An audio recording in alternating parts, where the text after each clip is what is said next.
दोस्तों, अगर आप गोदी मीडिया का दिल से बहिष्कार करते हैं तो इस वीडियो को लाइक करें, इसे अंत तक जरूर देखें और चैनल को जरूर सब्सक्राइब करें। नमस्कार, ताजा तहरीन खबरों में आपका स्वागत है। चलिए नजर डालते हैं हेडलाइंस पर। कोरोना देश में 59,695 केस, लगातार दूसरे दिन 3300 ज्यादा मरीज बढ़े।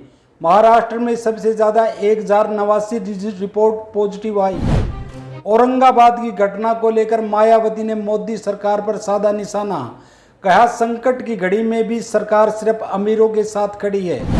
अर्थव्यवस्था को पटरी पर लाने के लिए 15 लाख करोड़ पैकेज की जरूरत, सीआईआई ने मोदी सरकार से की सिफारिश। अमित शाह ने रवैये पर जताया दुख, कहा प्रवासियों को हम भेजने को तैयार है, पर ममता सरकार साधे बैठी है चुप्पी। लॉकडाउन 3, दिल्ली से सोनीपत के बीच आवाजाही पर लगी रोक, हाई कोर्ट का नोटिस। लॉकडाउन में शराब बिक्री, शिवसेना नेता संजय राउत का कटाक्ष। अंतिम संस्कार में सिर्फ 20 लोगों को छूट, शराब की दुकान पर 1000 लोग इकट्ठे हो सकते हैं। कोरोना वायरस लॉकडाउन के बीच इस राज्य में रेस्टोरेंट, पब बेच सकेंगे शराब, आय बढ़ाने के मद्देनजर हुआ फैसला। मजदूरों के रेल किराए को लेकर भिड़े दिल्ली बिहार, नीतीश के मंत्री बोले कोरोना के समय भी इतनी ओछी राजनीति। महाराष्ट्र विधान परिषद चुनाव 2020, बीजेपी की सूची में आया एनसीपी के पूर्व सांसद का नाम। पैसों पर लगे कोरोना वायरस को मार देगी यह मशीन, जाने कितनी है कीमत। पहली बड़ी खबर, कोरोना देश में 59,695 केस हो चुके हैं। लगातार दूसरे दिन 3300 से ज्यादा मरीज बढ़े। महाराष्ट्र में सबसे ज्यादा 1079 रिपोर्ट पॉजिटिव आई। देश में 59,695 कोरोना संक्रमित है। शुक्रवार को 3345 मरीजों की कोरोना रिपोर्ट पॉजिटिव आई है। एक दिन पहले इतने 3344 संक्रमित मिले थे। शुक्रवार को महाराष्ट्र में सबसे ज्यादा 1089 केस आए। इसके बाद तमिलनाडु में 600, गुजरात में 390, दिल्ली में 358, राजस्थान में 152, उत्तर प्रदेश में 143, मध्य प्रदेश में 89 समेत 3292 रिपोर्ट पॉजिटिव आई। ये आंकड़े राज्य सरकारों से मिली जानकारी के आधार पर है। केंद्रीय स्वास्थ्य मंत्रालय के मुताबिक देश में कुल 59,662 संक्रमित है। 39,834 का इलाज चल रहा है। 17,846 ठीक हो चुके हैं, जबकि 1982 मरीजों की मौत हो चुकी है।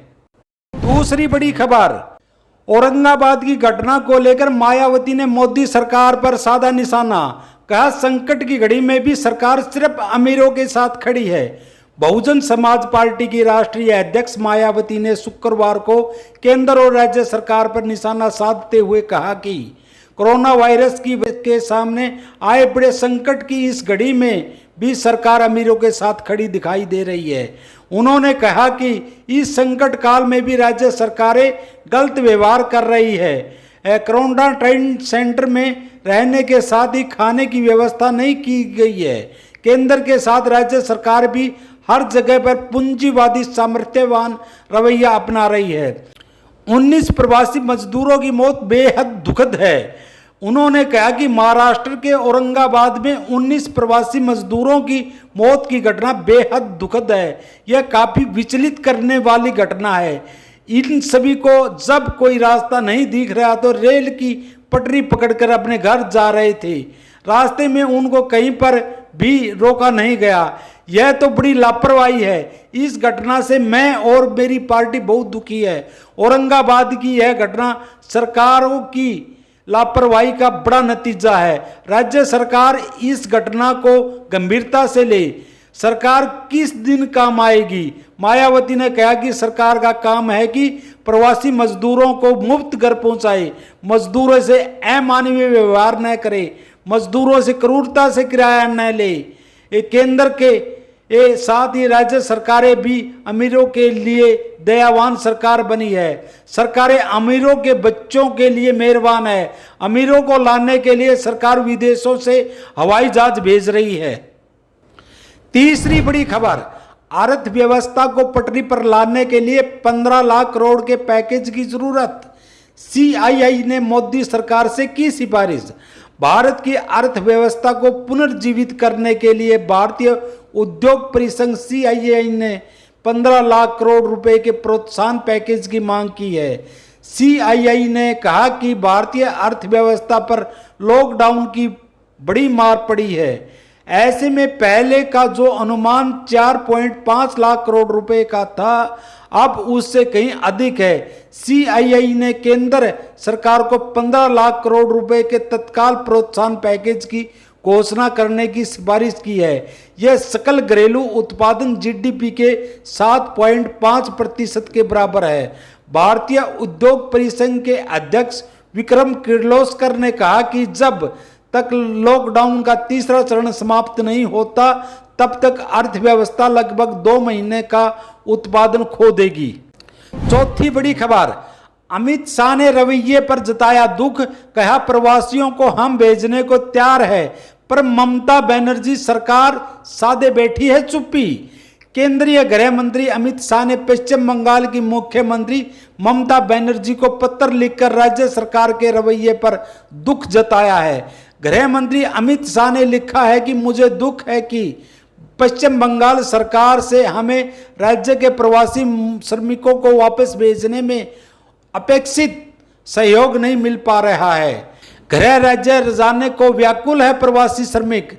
गृह मंत्री ने पत्र में लिखा, केंद्र सरकार द्वारा अभी तक रेलगाड़ियों के माध्यम से 2 लाख से ज्यादा प्रवासी श्रमिकों को अपने गृह राज्य में पहुंचाया जा चुका है। बाकी राज्यों की तरह पश्चिम बंगाल के प्रवासी श्रमिक भी अपने गृह राज्य में जाने के लिए व्याकुल है और उनके जाने की व्यवस्था भी केंद्र सरकार द्वारा की गई है। भारतीय जनता पार्टी नेता ने आगे लिखा कि पश्चिम बंगाल के प्रवासी श्रमिकों को दूसरे राज्यों से लेकर बंगाल पहुंचाने वाली श्रमिक रेलगाड़ियों को राज्य सरकार द्वारा अनुमति नहीं प्रदान की जा रही है। ऐसा करना पश्चिम बंगाल के श्रमिकों के साथ अन्यायपूर्ण होगा। यह पश्चिम बंगाल के प्रवासी श्रमिकों को कठिन परिस्थितियों में धकेल सकता है।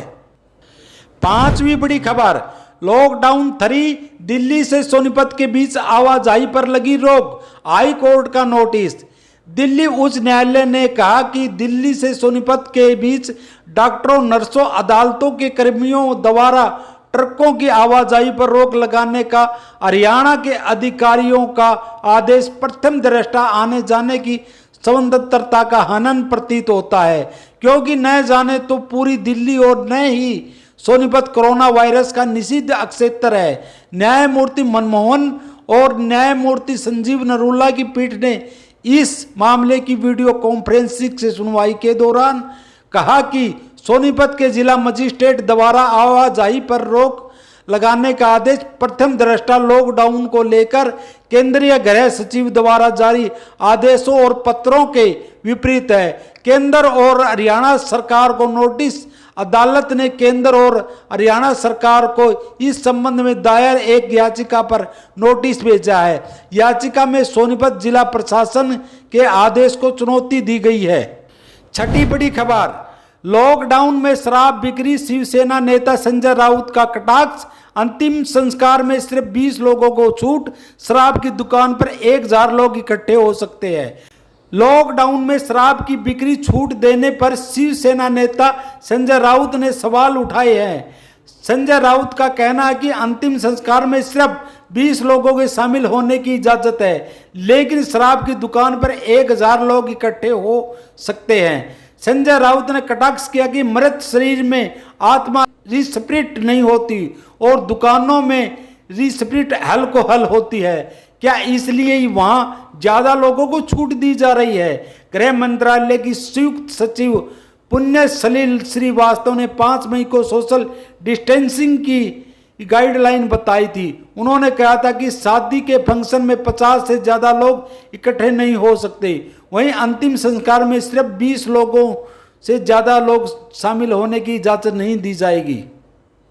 7वीं बड़ी खबर, कोरोना वायरस लॉकडाउन के बीच इस राज्य में रेस्टोरेंट, पब बेच सकेंगे शराब। आय बढ़ाने के मद्देनजर हुआ ये फैसला। कोरोना वायरस लॉकडाउन की वजह से रेस्टोरेंट, पब और बार को बंद रखा गया है ताकि कोरोना वायरस कोविड-19 संक्रमण को फैलने से रोका जा सके और सोशल डिस्टेंसिंग के नियमों का पालन हो सके। कर्नाटक सरकार ने शराब की बिक्री से राजस्व बढ़ाने के लिए राज्य के रेस्टोरेंट, बार और पब को रिटेल मूल्यों पर शराब बेचने की अनुमति दे दी है। राज्य सरकार ने इस संबंध में शुक्रवार को आदेश जारी किया। राज्य सरकार की ओर से जारी आदेश के मुताबिक कर्नाटक सरकार ने 17 मई तक रेस्टोरेंट, पब और बार को शराब बेचने की अनुमति दी है। हालांकि यहां पर सिर्फ शराब की बिक्री होगी, पीने की अनुमति नहीं होगी। कर्नाटक में मंगलवार, बुधवार और शुक्रवार को करीब 200 करोड़ रुपए की शराब की बिक्री हुई थी।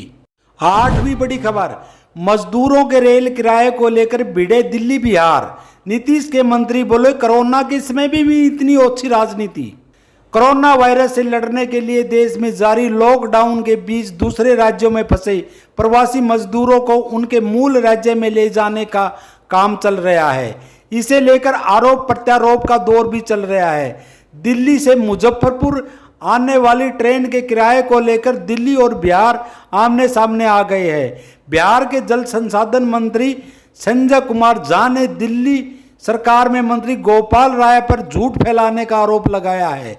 संजय कुमार झा ने शुक्रवार को दिल्ली के मुख्यमंत्री अरविंद केजरीवाल को टैग करते हुए लिखे ट्वीट में कहा कि श्रीमान अरविंद केजरीवाल जी, झूठ के साथ समस्या यही है कि आप भूल जाते हैं कि कब क्या बोल चुके हैं। अब देखिए न, आपके मंत्री गोपाल राय ट्वीट पर सफेद झूठ बोल रहे हैं। दिल्ली से मुजफ्फरपुर आने वाली ट्रेन का किराया आपकी सरकार देगी, फिर चिट्ठी भेजकर हमसे पैसे भी मांगते हैं। झा ने अपने ट्वीट में एक पत्र भी साझा किया है।